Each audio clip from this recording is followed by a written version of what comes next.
last presenter, and again, we're going to give information about him as well, even though we were moving in time. But this is Shuaib Abdullahi. He's also called babashuaib, the correctional officer.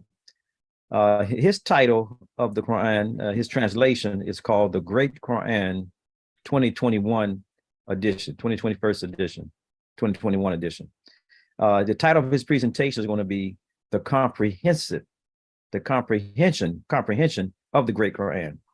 Shuaib Abdullahi, again widely known as babashuaib, the correctional officer, is a prominent Quranic researcher and critical thinker hailing from Iqra, Ghana. Since 2018, he has been delivering impactful online lectures on platforms such as Facebook and YouTube, focusing on the guidance of the Quran. During his formative years in Ghana, Shuaib studied the fundamentals of modern standard Arabic grammar and comprehension at esteemed institutions like Darus Salam Islamic School and Orsadia Islamic School from 1998 to 2003. In 2010, he relocated to Finland, where he furthered his knowledge through online studies, specifically exploring the intricacies of Arabic language structures and word forms, particularly classical Arabic, Fusha. Through his research, he discovered the significance of understanding the various dialects and the unique nature of Quranic Arabic, which he identified as a classic form compared to modern standard Arabic and Fusha. Recognizing the importance of submitting solely to Allah and seeking his permission before delving into Quranic knowledge, Shuaib emphasizes the spiritual approach to comprehend the teachings of the Quran. As an author, Shuaib Abdullahi has penned notable works such as Refertothekoran, a comprehensive guide designed to assist beginners in understanding the necessary steps and seeking divine guidance before engaging the Quran. Additionally, he authored the acclaimed The Great Quran 2021 edition, personally undertaking the transliteration from Arabic and the subsequent translation into English, ensuring accessibility and ease of comprehension. We welcome to the platform our brother Shuaib Abdullahi. Thank you very much, Brother Talib. Thank you very much also to all the guests, speakers. I appreciate this platform, and thanks for the presentation and honor. And thank you very much from the for the honor as well again. Now, I have the presentation that is the Great Quran 2021 edition. Why I chose the comprehension of the Great Quran. Now, the Great Quran, which I translated, was mainly based on the Hafs version. But why Hafs version? I'll come to that at the conclusion part. The Great Quran 2021 edition is a comprehensive modern translation with transliteration of the Arabic Quran into English. And underlined, there's a reason why I said the Arabic Quran into English. Now, mainly it is based on global English. When I say global, globish, which people can be acquainted with the language and understand it, with a focus on accuracy and readability. So my point was to focus on accuracy and readability so that my audience or the people going to approach such a translation will have the focus and attention to find the accuracy and getting acquainted with the reading aspect. It includes an in-depth introduction to the Quran. So it gives you the footnotes. So for people who have the copies of the Quran, you see footnotes, which actually gives you the context in understanding the references to the Quran, and a comprehensive index. It is an important and much needed translation of the Quran into English, which is suitable for both beginners and advanced students of the Quran. The Great Quran 2021 edition is suitable for both academic and personal study, and it is an essential tool for anyone wanting to study Arabic Quran into English. It actually presents the Arabic Quran in a unique sense and helps its reader to better understand the verses by subjects. Now, when I say subjects, I'm talking about the theme or area being discussed in the Quran. That is number one, under the umbrella of subjects. Number two, in a grammatical aspect, one of the two main constituents of a verse. If you're dealing with the verse of the Quran, by understanding the theme or area being discussed, which gives you the subjects, or with the Arabians we say the mawdu, or the topic of discussion, the grammatical constituents about which something is predicated in the Quran, which involves a necessary condition of consequence, as in what? Logic. So akal, Quran wants us to use the akal to approach it. Now, so then we go with context. Discourse that surrounds the language of the Quran and helps to determine its interpretation, which is the tahawil, which in other sense, in order to approach the Quran, one must have the knowledge of the tahawil and the tarjama to know how to translate and interpret. The set of facts or circumstances that surround a situation in the Quran or an event in the Quran, not outside the Quran. So that gives you the context, which is what? The siyaq al-kalam.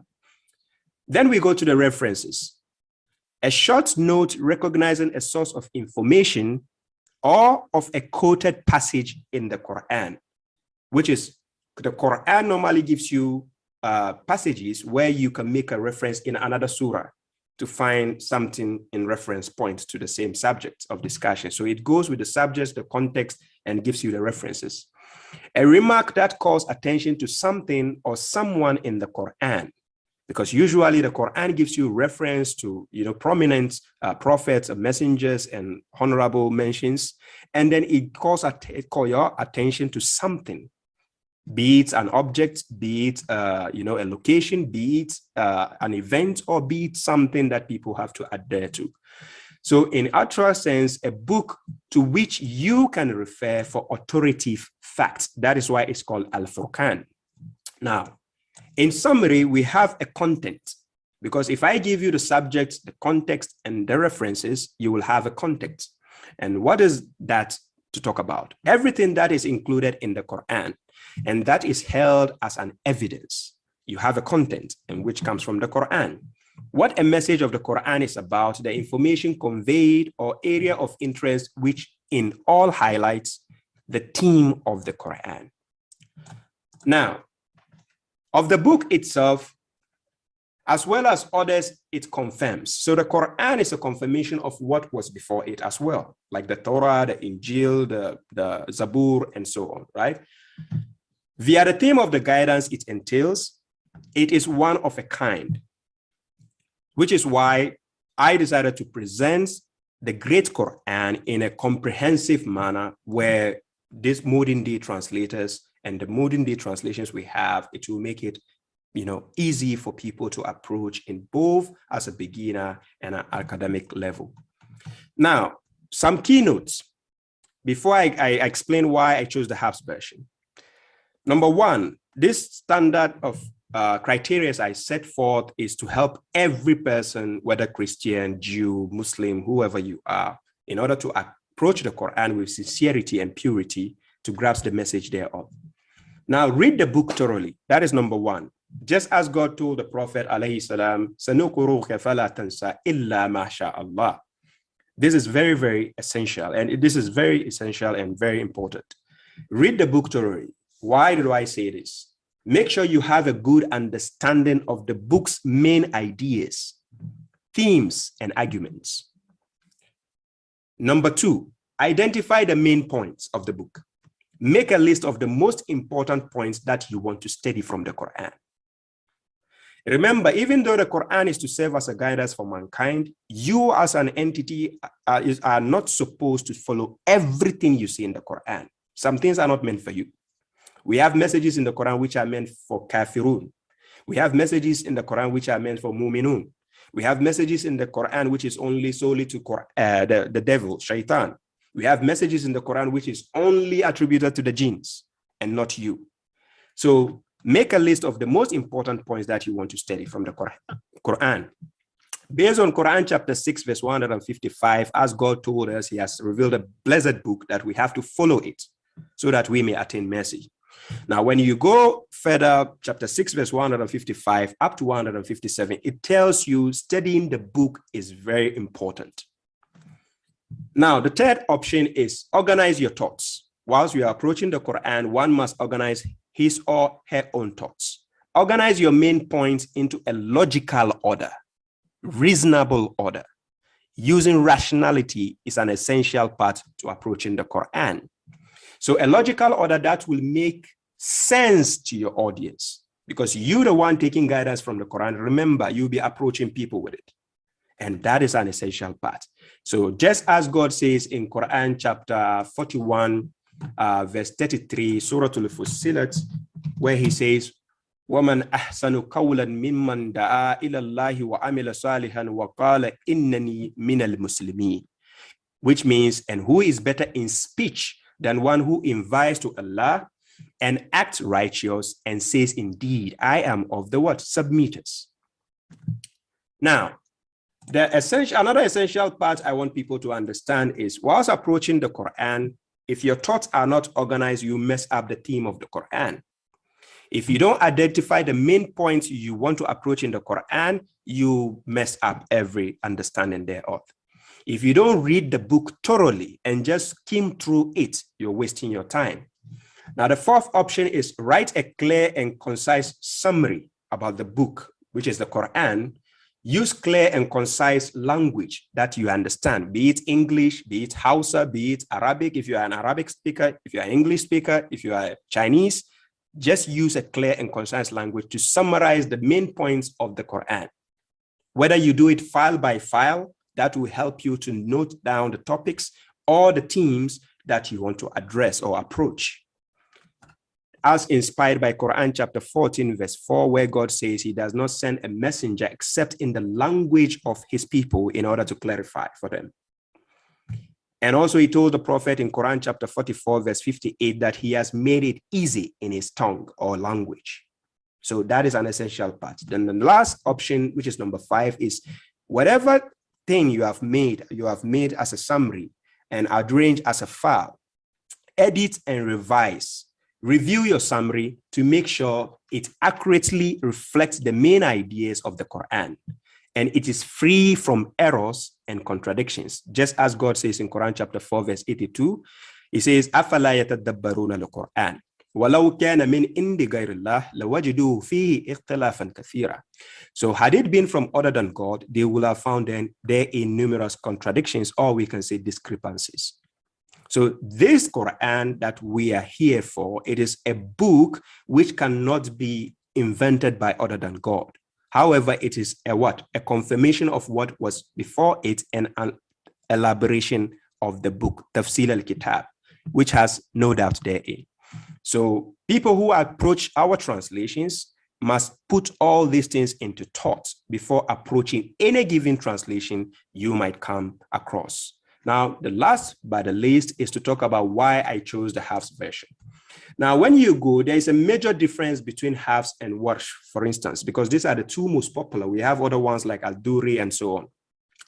But when you take Hafs and Warsh, which is the two most popular, recitations of the Quran is the pronunciation of what? The words you find in the Quran. The Qurans, these two Qurans have different diacritic marks known as tashkil. And in some cases, pronouncing the word differently could imply different meaning, as the Arabic learners and people are acquainted with this will tell you.